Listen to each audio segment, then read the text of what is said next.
क्या 8वां पे कमीशन जल्द ही लागू होने वाला है? क्या सरकारी कर्मचारियों की सैलरी बढ़ने वाली है?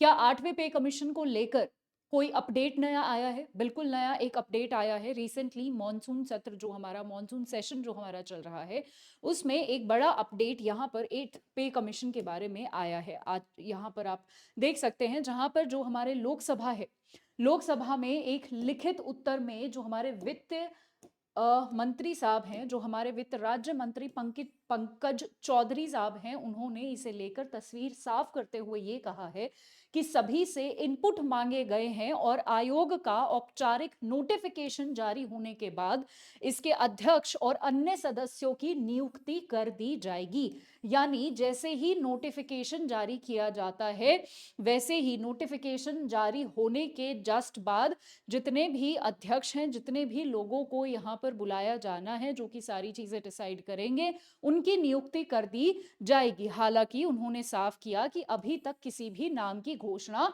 नहीं की गई है, पर जैसे ही कोई भी ऑफिशियल नोटिफिकेशन, औपचारिक नोटिफिकेशन आता है, लोगों की घोषणा, लोगों के नामों की घोषणा कि कौन कौन इस 8 पे कमीशन में होंगे और कैसे कैसे ये 8 पे कमीशन आएगा, कैसे कैसे इसमें चेंजेस होंगे, क्या क्या इसमें कब से लागू होने वाला है, सारी चीजें जल्द ही शुरू कर दी जाएंगी। तो कब लागू होने वाला है एग्जैक्टली ये वेतन आयोग?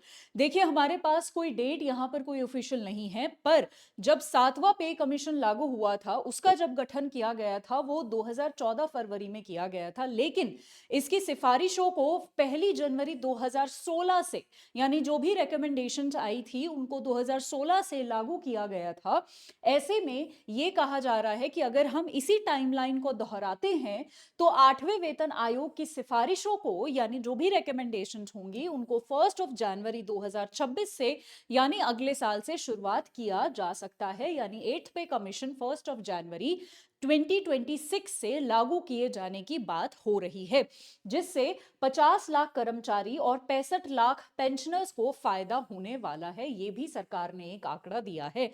उसके साथ साथ 4% का डीए हाइक की भी उम्मीद है। ड्यूरेंस अलाउंस जो महंगाई भत्ता आपका होता है, उसकी भी यहाँ पर उम्मीद है। तो जब ये एक बार आ जाएगा, इसकी सारी डिटेल्स हम पढ़ेंगे कि क्या क्या चीजें एग्जैक्टली हुई है। उससे पहले मैं थोड़ा सा आपको इतिहास में लेकर जाना चाहूंगी और मैं आपको बताना चाहूंगी कि हमारा जो पहला वेतन आयोग यानी फर्स्ट पे कमीशन था, वो 46-47 में यहां पर आया था, जहां पर जो मिनिमम पे था वो 55 रुपए प्रति माह, 55 रुपीज पर मंथ था। 15 लाख कर्मचारियों को इससे फायदा मिला था।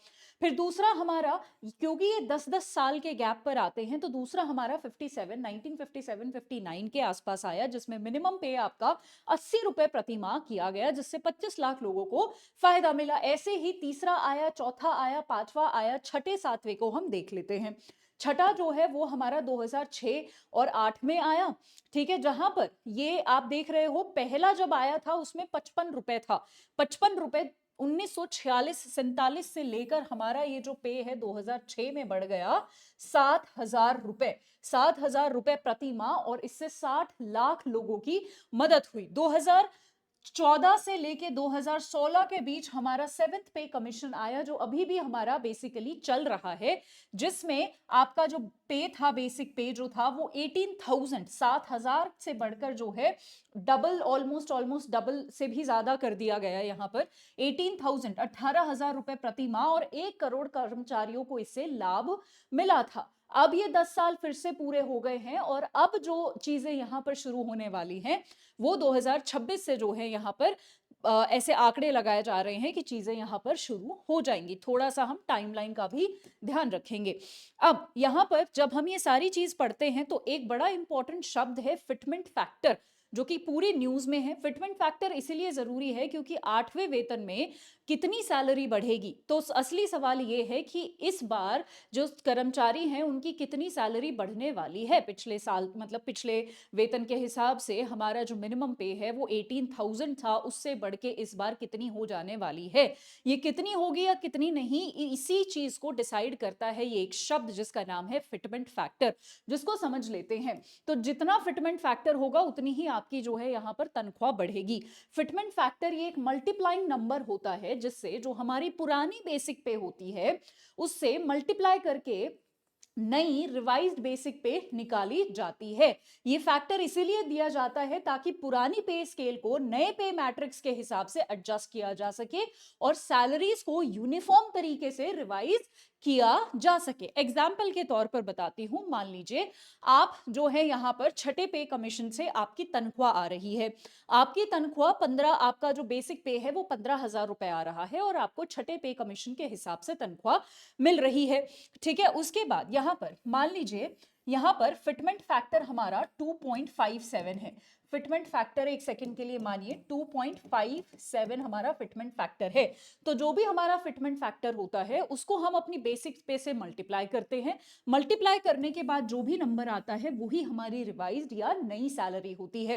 तो यही फिटमेंट फैक्टर यानी यही नंबर है जो ये डिसाइड करता है कि पिछले बेसिक पे से मेरी जो नई वाली बेसिक पे होगी उसमें मुझे कितने ज्यादा रुपए मिलने वाले हैं, मेरी सैलरी हाइक कितना होने वाला है। सो ये ही एक बहुत इंपॉर्टेंट आंकड़ा रहता है। तो नेक्स्ट फिट अगर इस एग्जाम्पल के हिसाब से देखें तो आपको जो पहले 15,000 रुपए मिलते थे, फिटमेंट फैक्टर अगर 2.57 हो जाता है तो आपको 38,550 रुपए नए पे कमीशन जब लागू होगा वो मिलना शुरू हो जाएंगे। ये सिर्फ एग्जाम्पल है, 8वें पे कमीशन में इतना नहीं मिलेगा, ये मैं नहीं कह रही हूं। फिटमेंट फैक्टर को समझाने के लिए आपको एक एग्जाम्पल मैंने दिया है। चलिए, आपको फिटमेंट फैक्टर और सारी चीजें अगर क्लियर हो गई हो तो एक सवाल आपसे पूछूंगी। सवाल है, fitment factor in the context of central government pay commission is primarily used to, यानी फिटमेंट फैक्टर को हम जो सेंट्रल गवर्नमेंट का जो पे है, यानी ये जो 8th पे कमीशन 7th पे कमीशन निकाल रहे हैं, इसमें प्राइमरली यूज क्यों किया जाता है फिटमेंट फैक्टर को, ताकि इनकम टैक्स स्लैब गवर्नमेंट का यहां पर डिटरमाइन किया जा सके कि सरकारी कर्मचारी या जो गवर्नमेंट एम्प्लॉयज हैं वो कौन से इनकम टैक्स में फॉल करेंगे, ये निकालने के लिए फिटमेंट फैक्टर हम यूज करते हैं। बिल्कुल नहीं। Multiply allowances to calculate gross salary. Gross salary, यहां पर मिनिमम सैलरी बेसिक सैलरी की बात नहीं हो रही है, ग्रॉस सैलरी बोला है। ओके। कन्वर्ट ओल्ड बेसिक पे टू न्यू रिवाइज्ड बेसिक पे अंडर न्यू पे मैट्रिक्स। वो बोल रहा है जो पुरानी आपकी तनख्वाह है या बेसिक पे है उसको नई और रिवाइज्ड बेसिक पे में कन्वर्ट करने के लिए इसको यूटिलाइज किया जाता है। बिल्कुल सही है। ये ऑफ कोर्स ये दोनों गलत होंगे बट फिर भी एक बार फटाफट रीड करते हैं। Set pension benefit for defence personnel only, defence personnel के लिए है, ये बिल्कुल गलत है, मतलब सिर्फ उनके लिए है, गलत है। Calculate dearness allowances based on inflation, क्या इससे डियरेंस अलाउंस महंगाई भत्ता कैलकुलेट किया जाता है जो महंगाई की वजह से बदलता रहता है? बिल्कुल नहीं। तो इसका सही जवाब सी होगा।